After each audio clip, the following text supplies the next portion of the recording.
Yes Prashant. നമസ്കാരം മാഷേ. Yes നമസ്കാരം. ഞാനൊരു കാര്യം ചോദിക്കുകയാണ്. ഇപ്പോൾ നമ്മുടെ ഉപതെരഞ്ഞെടുപ്പുകൾ കഴിഞ്ഞപ്പോൾ വയനാടും ചേലക്കരയൊക്കെ വിട്ട ആളുകൾ പാലക്കാട്ട് കൂടുകയും പാലക്കാട് കഴിഞ്ഞപ്പോൾ ഒരാൾ മാത്രം പ്രതിക്കൂട്ടിൽ നിന്ന് ഇങ്ങനെ പെടപെടക്കുകയും ചെയ്യുകയാണ്. അത് BJP പ്രസിഡന്റ് കെ സുരേന്ദ്രനാണ്. ആര് തോൽവിക്കും ജയത്തിനും ഒക്കെ ആര് ഉത്തരവാദി എന്നൊക്കെ പാർട്ടികൾ തീരുമാനിച്ചു കൊള്ളട്ടെ. ഈ കോലാഹലങ്ങൾക്കിടയിൽ എനിക്ക് അറിയാൻ താല്പര്യമുള്ള ഒരേ ഒരു കാര്യം, BJP പ്രസിഡന്റ് മാറുമെന്നും വേറെ ആരെങ്കിലും വരുമെന്നും വരാവുന്ന പേരുകളൊക്കെ കേട്ടുകൊണ്ടിരിക്കുന്നുണ്ട്.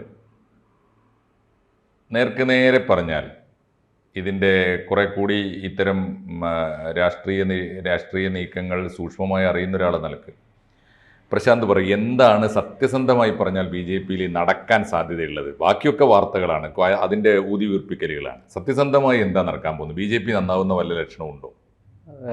യാതൊരു ലക്ഷണങ്ങളും ഇല്ല എന്നാണ് എനിക്ക് പ്രാഥമികമായിട്ട് പറയാനുള്ളത്. ഇത് വളരെ രസകരമാണ്. ഇപ്പോൾ കെ സുരേന്ദ്രൻ്റെ തല വെള്ളിത്താലത്തിൽ വെച്ച് സമർപ്പിക്കണം എന്നാവശ്യപ്പെട്ട് സോഷ്യൽ മീഡിയയിൽ വലിയ ക്യാമ്പയിൻ നടക്കുകയാണ്. അത് അദ്ദേഹത്തിൻ്റെ എതിരാളികളും രാഷ്ട്രീയ എതിരാളികളും പാർട്ടിക്കുള്ളിലെ എതിരാളികളും നിഷ്പക്ഷരായവരും ഒക്കെ ഈ കാര്യത്തിൽ ഏക സ്വരത്തിൽ സുരേന്ദ്രൻ മാറണം എന്നാവശ്യപ്പെടുന്നുണ്ട്. പക്ഷെ സുരേന്ദ്രനെ മാറ്റിയത് കൊണ്ട് മാത്രം പ്രശ്നങ്ങൾ തീരില്ല എന്ന് വിശ്വസിക്കുന്ന വലിയൊരു വിഭാഗം പാർട്ടിക്കുള്ളിൽ തന്നെയുണ്ട്, സംഘപരിവാറിലുണ്ട്. ഇങ്ങനെയെല്ലാം കുഴഞ്ഞു മറിഞ്ഞു കിടക്കുന്ന ഒരു സാഹചര്യത്തിലാണ് ഈ സുരേന്ദ്രൻ്റെ മാറ്റത്തെക്കുറിച്ചും നമ്മൾ വിലയിരുത്തേണ്ടത്. BJPയിലെ നേതൃമാറ്റത്തിൽ സാധാരണഗതിയിൽ ഈ ജനഹിതം, താഴേ തട്ടിലുള്ള ജനഹിതം മാനിക്കാറുണ്ടോ? കുറേയൊക്കെ മാനിക്കാറുണ്ട്. അത് അത്ര സൂക്ഷ്മമായിട്ടൊക്കെ സംഘത്തിന് മനസ്സിലാക്കാനുള്ള മെഷീനറി ഉണ്ടോ? അത് മെഷീനറി വേണ്ട മാഷേ. അതിന് ദൈനംദിന കാര്യങ്ങളിൽ ഇടപെട്ട് പോകുന്ന ഇതെല്ലാം ഒരുമിച്ച് നിന്ന് പ്രവർത്തിക്കുന്നവരാണല്ലോ. ഒരു വ്യത്യസ്തമായ ക്ഷേത്രങ്ങളാണെങ്കിലും BJPക്കാരും RSSകാരും ഹിന്ദു ഐക്യവേദിക്കാരും വിശ്വ പരിഷത്തുകാരും BMSകാരും ഒക്കെ പരസ്പരം അങ്ങനെ പറയുമ്പോഴും BJPയുടെ കേന്ദ്ര അധികാര കേന്ദ്രങ്ങളിൽ, കേന്ദ്രസ്ഥാനങ്ങളിൽ കെ സുരേന്ദ്രനും അദ്ദേഹത്തിൻ്റെ ഗ്രൂപ്പിനും, ഞാൻ നേരെ പറയട്ടെ, ആവശ്യത്തിലേറെ പിടിയുണ്ട്, വിഹിതവും അവിഹിതവുമായ പിടിയുണ്ട് എന്നാണല്ലോ പൊതുവെ വിശ്വസിക്കപ്പെടുന്നത്. അതെ, അങ്ങനെയാണെങ്കിൽ സുരേന്ദ്രനെ മാറ്റാൻ അത് വാസ്തവമാണ്. മാഷ് പറഞ്ഞതിനകത്ത് സത്യത്തിൻ്റെ അംശം എന്നല്ല, പരിപൂർണമായിട്ടും സത്യമുണ്ട്. അത് കേന്ദ്ര നേതൃത്വമായിട്ട് ഇദ്ദേഹം വളരെ നല്ല ബന്ധത്തിലാണ്. കേന്ദ്ര നേതൃത്വം എന്ന് ഉദ്ദേശിക്കുന്നത് സംഘടനാപരമായിട്ട് BL സന്തോഷ്, അദ്ദേഹം ഓർഗനൈസിംഗ് സെക്രട്ടറി ആണല്ലോ, അദ്ദേഹവും സംസ്ഥാന പ്രസിഡന്റ് കെ സുരേന്ദ്രനുമായിട്ട് വളരെ നല്ല ബന്ധമാണുള്ളത്. അതിൽ തെറ്റൊന്നുമില്ല, അവരെപ്പോഴും അങ്ങനെ ആയിരിക്കണം. അപ്പോൾ സുരേന്ദ്രനെ അദ്ദേഹത്തിന് പ്രത്യേക വാത്സല്യവും സുരേന്ദ്രനോടുണ്ട് എന്ന് തന്നെ പറയാം. അതുകൊണ്ട് തന്നെ സുരേന്ദ്രൻ്റെ സ്ഥാനമാറ്റം ഒരു വലിയ തോതിൽ അദ്ദേഹം പ്രോത്സാഹിപ്പിക്കും എന്ന് എനിക്ക് തോന്നുന്നില്ല. അദ്ദേഹം അതിന് യെസ് വയ്ക്കും എന്ന് എനിക്ക് തോന്നുന്നില്ല. അതവിടെ നിൽക്കട്ടെ.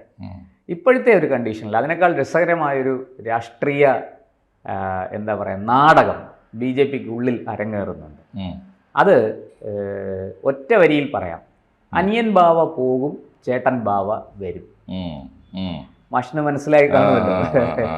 ഇപ്പോ ഈ സുരേന്ദ്രൻ മാറണമെന്നാവശ്യപ്പെട്ട് പാർട്ടിക്കുള്ളിൽ നിൽക്കുന്ന ആൾക്കാരൊക്കെയാ? PK കൃഷ്ണദാസ് പക്ഷം, ശോഭാ സുരേന്ദ്രൻ പക്ഷം, അല്ലേ?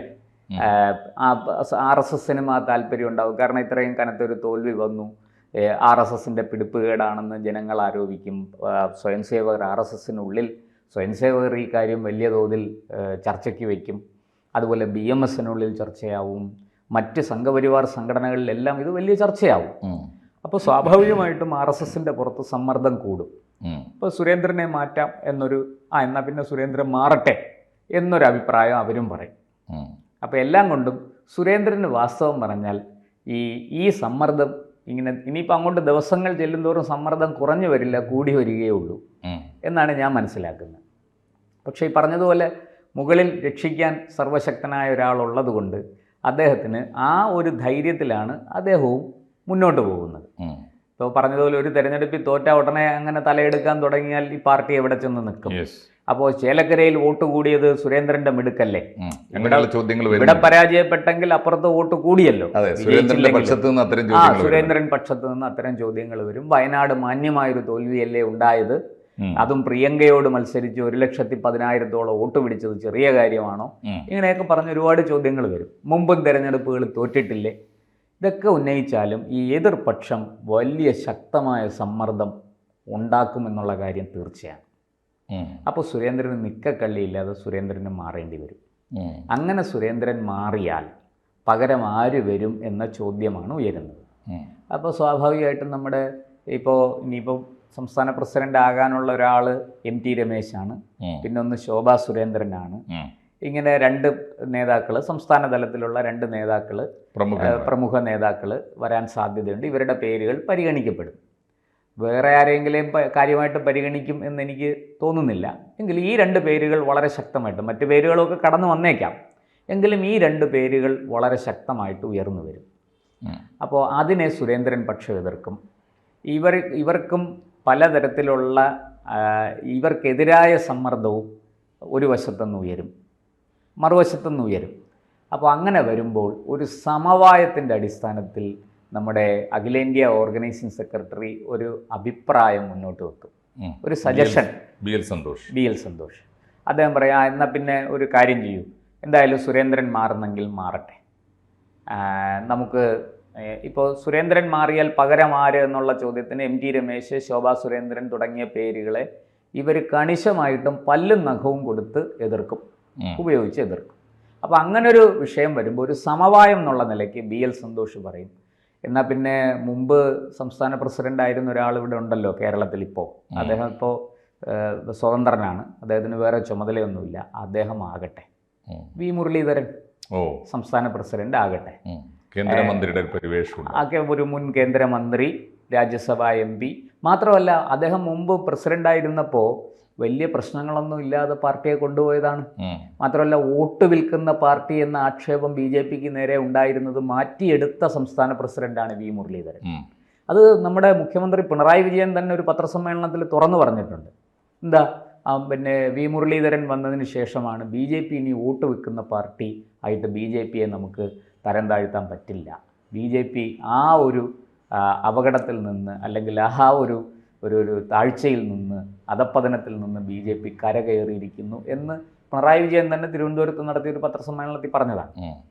അപ്പോൾ BJPയെ വാസ്തവം പറഞ്ഞാൽ രാഷ്ട്രീയ എതിരാളികൾക്ക് പോലും BJPയെ കുറിച്ചൊരു മതിപ്പുണ്ടാക്കിയത് ഈ വിഷയത്തിൽ ഇങ്ങനെയൊക്കെയുള്ള ആക്ഷേപങ്ങൾ നിലനിന്നിരുന്ന കാലത്ത് അത് മാറ്റി ഒരു മതിപ്പുണ്ടാക്കിയ ആളാണ് V മുരളീധരൻ. അപ്പോൾ BL സന്തോഷിന് വളരെ വാത്സല്യമുള്ള, അദ്ദേഹത്തിൻ്റെ ഒരർത്ഥത്തിൽ പറഞ്ഞാൽ ഒരു ദത്തുപുത്രനെ പോലെ അദ്ദേഹം മാനിക്കുന്നയാളാണ് V മുരളീധരൻ. V മുരളീധരൻ കടന്നു വരാനുള്ള സാധ്യത വളരെ കൂടുതലാണ്.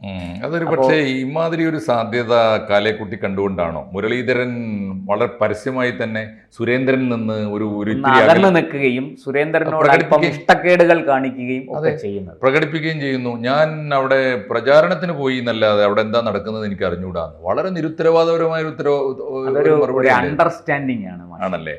അപ്പൊ സുരേന്ദ്രനെ എതിർക്കുന്നവർക്കും സുരേന്ദ്രനെ എതിർക്കുന്നവർക്കൊപ്പം ഞാനും എതിർക്കുന്നു സുരേന്ദ്രനെ.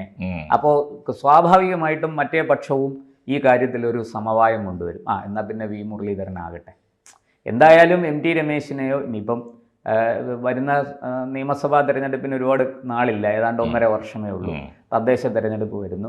എല്ലാവർക്കും ഒരു പേടിയുണ്ട്, ഒരു വലിയ തോൽവി ഇനിയും വന്നാൽ അത് എന്നേക്കുമായിട്ട് നമ്മുടെ പാർട്ടിയിലെ സാധ്യതകളെ ഇല്ലാതാക്കും എന്നൊരു തോന്നല് എല്ലാവർക്കും ഉണ്ട്. അല്ലാത്ത സാധാരണഗതിയിൽ ഈ BJP സംസ്ഥാന പ്രസിഡന്റിന് കാലാവധി ഒന്നും ഇല്ലേ? ഉണ്ട്, 3 വർഷമാണ് കാലാവധി. ഇല്ല, സുരേന്ദ്രൻ 1 വർഷം കൂടെ ഉണ്ട്, അടുത്ത ഡിസംബറിലെ കാലാവധി തീരുള്ളൂ. ഇപ്പം 3 കൊല്ലം കഴിഞ്ഞ് നീട്ടിക്കൊടുത്തിരിക്കുകയാണ്. അതിപ്പോൾ അദ്ദേഹം 2019 പ്രസിഡന്റ് ആയത്. 2019, 20, 20, 21, 22, അതിനുശേഷം 22, 23, 23, 24, 24, 25 രണ്ട് ടേം ആവും. അപ്പോൾ സ്വാഭാവികമായിട്ട് സുരേന്ദ്രൻ മാറിയേ പറ്റൂ. അപ്പോൾ ഇനിയിപ്പോൾ വരുന്ന 1 വർഷത്തേക്ക് ഈ സമ്മർദ്ദം താങ്ങാനാകാതെ സുരേന്ദ്രന് മുന്നോട്ട് പോകാൻ കഴിയാതെ വരും. അതല്ലെങ്കിൽ ആയുസ് പൂർത്തിയാക്കിക്കോട്ടെ എന്ന് വിചാരിക്കും. അങ്ങനെ ആയുസ് പൂർത്തിയാക്കാൻ ഇന്നത്തെ നിലയ്ക്ക് അതിന് 50% സാധ്യത ഞാൻ കാണുന്നുള്ളൂ. 50% അദ്ദേഹത്തെ മാറ്റാൻ തന്നെയാണ് സാധ്യത. ഞാൻ ഈ പറഞ്ഞതുപോലെ ഈ സുരേന്ദ്രനെ എതിർത്ത് നിൽക്കുന്നു എന്നൊരവസ്ഥ ഉള്ളതുകൊണ്ട് V മുരളീധരൻ്റെ പേര് ഒരു സമവായത്തിൻ്റെ അടിസ്ഥാനത്തിൽ മറ്റുള്ളവരും അംഗീകരിക്കും. തൽക്കാലം വരുന്ന തെരഞ്ഞെടുപ്പ്, നിയമസഭാ തെരഞ്ഞെടുപ്പ് കഴിയുന്നത് വരെ വി മുരളീധരൻ സംസ്ഥാന പ്രസിഡൻ്റായിട്ട് ഇരിക്കട്ടെ എന്ന് BL സന്തോഷ് പറഞ്ഞാൽ അതിവർക്ക് അംഗീകരിക്കാതിരിക്കാൻ സാധിക്കില്ല. യെസ്, ചുരുക്കി പറഞ്ഞാൽ ഞാൻ മനസ്സിലാക്കുന്നത് ഇങ്ങനെയാണ്. സുരേന്ദ്രനെ മാറ്റാതിരിക്കാൻ BL സന്തോഷിന്റെ നേതൃത്വത്തിൽ കേന്ദ്രത്തിൽ കാര്യമായി സമ്മർദ്ദം നടന്നേക്കും. അതിനെ അതിജീവിക്കുന്ന തരത്തിലുള്ള സമ്മർദ്ദം കേരളത്തിൽ നിന്ന് അടിത്തട്ടിൽ നിന്ന് വന്നു കഴിഞ്ഞാൽ അതിനെ പ്രതിരോധിക്കാൻ നടത്തുന്ന തന്ത്രപരമായ ഒരു നീക്കമായിരിക്കും വി മുരളീധരനെ കൊണ്ടുവരിക. എന്ന് പറഞ്ഞാൽ ഗ്രൂപ്പിൽ നിന്ന് പോയതുമില്ല, സുരേന്ദ്രനെ മാറ്റി എന്ന ഒരു തണുപ്പിക്കൽ നടക്കുകയും ചെയ്യും. അടിസ്ഥാനപരമായി അതുകൊണ്ട് ഇനിയിപ്പോൾ പഴയ മുരളീധരൻ വീണ്ടും വന്ന് പ്രസിഡൻ്റായാൽ സുരേന്ദ്രൻ കാണിക്കാത്ത എന്ത് കാലിബറും സത്യസന്ധതയും ആത്മാർത്ഥതയും ശക്തിയുമായിരിക്കും അദ്ദേഹം എന്ത് കാണിക്കും എന്ന് നമുക്ക് പറയാൻ സാധിക്കും. പ്രതീക്ഷയുണ്ടോ അദ്ദേഹത്തെ? പക്ഷേ എനിക്ക് ഒരു രാഷ്ട്രീയ നിരീക്ഷകൻ അല്ലെങ്കിൽ ഒരു രാഷ്ട്രീയ വിദ്യാർത്ഥി എന്നുള്ള നിലയ്ക്ക്, മാധ്യമപ്രവർത്തകൻ എന്നുള്ള നിലയ്ക്ക് ഞാൻ പറയാം, അത് ആ തീരുമാനവും ആത്മഹത്യാപരമാണ്. അതുകൊണ്ട് BJPക്ക് എന്തെങ്കിലും നേട്ടമുണ്ടാകും എന്നെനിക്ക് തോന്നുന്നില്ല. കാരണം കേരളത്തിലെ വോട്ടർമാർ ഈ പറഞ്ഞ ഒരു നേതാക്കളെയും അംഗീകരിക്കുന്നില്ല എന്നാണ് തെരഞ്ഞെടുപ്പ് ഫലങ്ങളെല്ലാം സൂചിപ്പിക്കുന്നത്. എൻ്റെ അഭിപ്രായമല്ല. യെസ്, ചേട്ടൻ ബാവ വരുന്നതും പൊട്ടത്തരം തന്നെയാവും എന്നാണ് എനിക്ക് പറയാനുള്ളത്. നന്ദി. ഓക്കെ.